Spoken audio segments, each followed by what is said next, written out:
matter.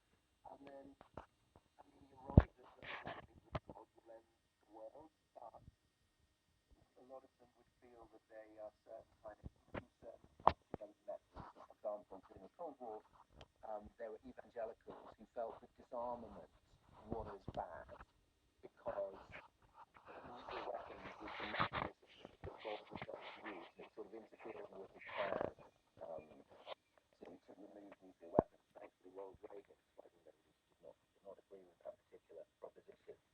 So there's a lot of different things going on there. There's also some who want to hasten the apocalypse. Believe in, the vision of Revelation is that everything gets very, very, bad. And then for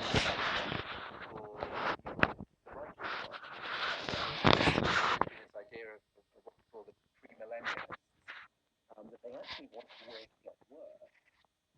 That you hasten Armageddon and so on. There's a lot of sort of strange. It does raise the issue of what is the best way to behave in the face of the apocalypse. I mean, should the apocalypse send you to prayer, or is it I'm going to have a prayer? And that is there throughout the history of this fiction. That's what really, and indeed not just fiction. We have that sort of extension to the Black Death, where a lot of people thought that was the end of the world. Right over half the population era. So, and you had exactly that, and you had exactly that when people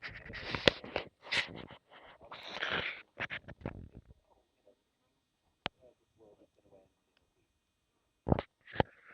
a week. And they always had this about, particularly when I spend all their time in church, you would have the feminists, you would have the criminals, you would have the people that just wanted to kind of get on with their lives, going to work, spend time with their family, make things as normal as possible.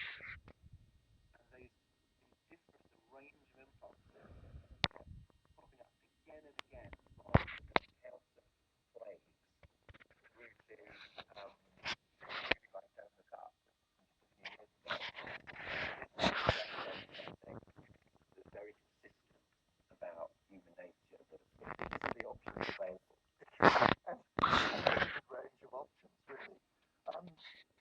Is Don't Look Up an exception to the Hollywood apocalypse genre? In that, and I hope I'm not spoiling it for anybody, in that the world does end at the end of that film. Doesn't the world survive most of the time in Hollywood's scariest end of the world movies? Well, it used to. And then there's a real pivot. I think it starts with Canadian film from 1998, Last Night, which wasn't a massive hit. But I think almost gave people the idea that you could actually just go through with it, and that the drama dealing with that rather than trying to prevent it. And so there's these movies like These Final Hours, the Australian film, Melancholia, aspects of Don't Look Up. There is it's quite a worrying sign of sort of where we are as a culture, but literally in the last 25 years, it's become possible for all these films, some very small art house films, some really big mainstream ones, to actually end with the end of the world, and for that not to be a sort of horrifying insult to the viewer. Actually, I think viewers now sort of go, oh right, yeah, that sort of makes sense. And some of these films are generally very good, but it does suggest something rather sort of unhealthy in the culture, that it's quite absurd to make a film like Armageddon now, in which Bruce Willis stops the asteroid. I'm not sure that we kind of feel the same way. But of course, Dr. Strangelove, all those years ago, surely one of the greatest films about the apocalypse, was hilarious. And the world did end. Real, that was quite a shock at the time. But it was a real event. And it wasn't Kubrick's first choice for how that was going to end. But what you don't get in Strangelove was amazing as a fact commentary. But what you don't get, that you do get in these more recent films, is that people know it's ending. So in Strangelove, they try to stop it, but they can't. It's that final bomb goes off, and then boom. It's sort of over very clean. And Kurt Vonnegut complained that was why he said that's why he didn't like the end of Doctor Strangelove. He said it was too clean. It was almost funny. Like, what's, you know, what is Vera Lynn singing "We'll Meet Again." You weren't really thinking about loss or nuclear weapons or you know, anything like that in a sort of serious way. And whereas now I think there's quite a lot where there is a deadline, there is a timetable, and it's more kind of human-sized questions about what would you do, you know, if you knew that there was only a week or a month, whatever, but on a planetary level. And then that goes to some really interesting places because, you know, how you would choose to do that and spend the end of the world sort of says how you have chosen to live your life. And maybe if you would continue to live the life in that way or if you would like to do something completely different. And I find that, you know, when you've been immersed in all these sort of giant sci-fi spectaculars and visions of the end with zombies and you know, post-apocalyptic warlords and so on. Actually, just to think about kind of what normal people would do, I did find it a sort of very moving way to end the book. Is there something actually strangely comforting about the notion of everything ending all at the same moment, all of us at once, over and done with? I think there can be.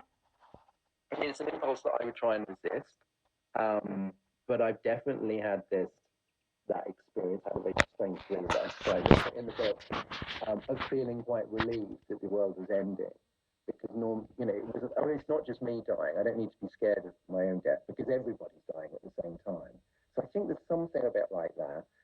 But then that easily kind of slides into something which becomes much darker and more misanthropic, which is like maybe the world deserves to end. You know, we should just get it over with. And I think that is a very worrying impulse that, you know, that the apocalyptic impulse essentially, which is like, end it all, or at least end it except for all the good people. And of course, whoever believes that thinks that they are one of the good people. I've been speaking with Dorian Lynch, the author of the new book about the apocalypse, Everything Must Go, the stories we tell about the world. Dorian, thanks very much for coming late night. Well, I didn't really realise that was going to be how the conversation was going to run on the radio when I commenced the video. But, you know, such is life, you know. Look at that. 4 p.m. nothing spoke. Anyway, I'm going to stick with the title, which is Solving Simultaneous Differential Equations. And if you have a little bit of a look at this and you considerate the way the problem was to get that point and that point to be on the north-south meridian. And here's a bit of a visual pointer. Yeah, there's solar panels in the background, which are already on the meridian. And then moving across parallel for this also to be on the meridian. So we're tracing 45 degrees.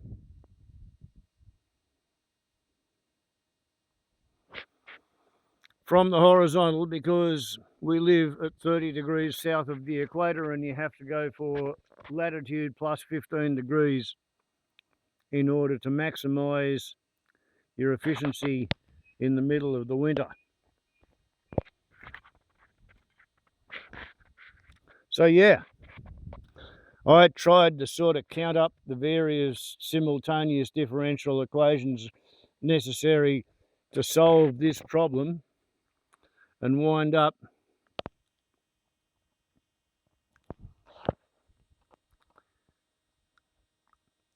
with the meridian bars being within less than half a degree's worth of difference.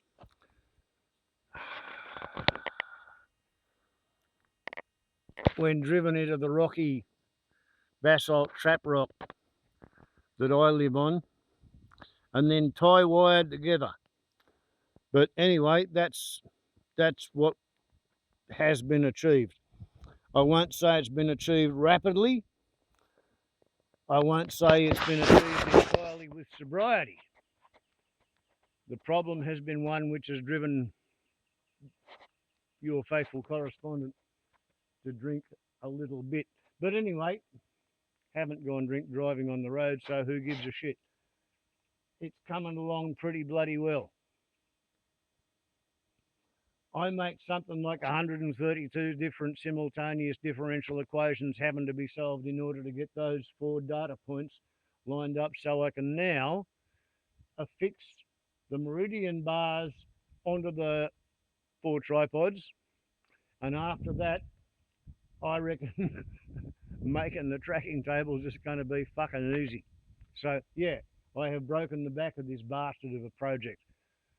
Oh, shit a bugger bitch bum canut fuck poo. I may drink too much. But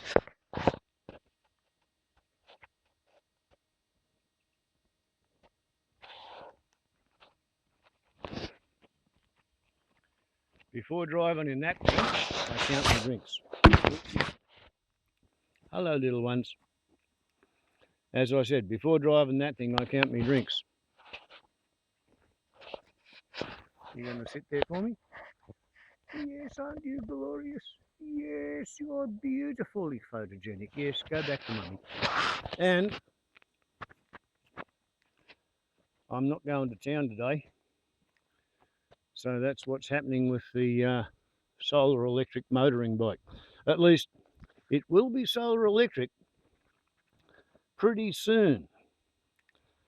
Like as soon as I finish this bloody job, get these done to the point where solar panels can be mounted onto them, batteries can be put into the battery box, inverter charge controller can go into the switchboard hutch, and I'll be able to park the motoring cycle on the concreteness of the pad, charge it up with stored solar electricities in front of the tracking arrays. And then, well, after that little bit of intergenerational wealth transfer enabled marginal tokenism, I'm going to feel a little bit less like an absolute environmental scumbag, because I'm going to be able to go to town to buy the bread with which to share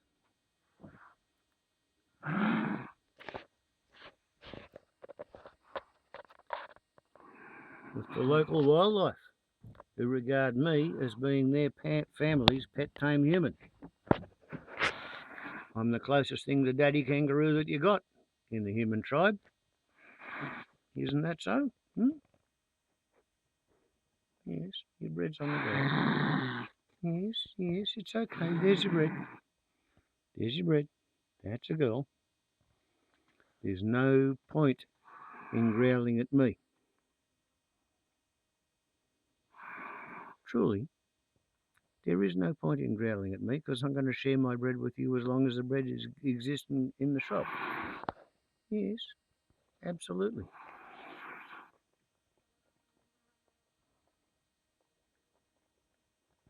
You got the cranky pants on because it's been noisy during the day, because I've been working with a generator and the angle grinder. Is that your problem?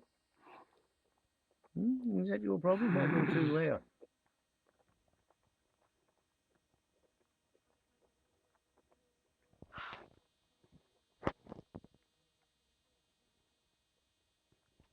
Is that right?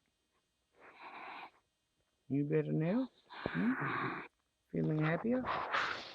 I can't point the camera straight at you, because otherwise we're going to get bright light in the background and you won't show up at all. That's a girl.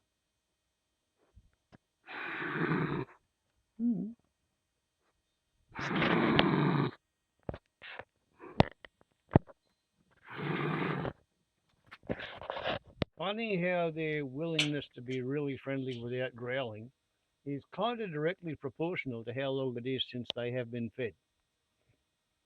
Cupboard love, they call it.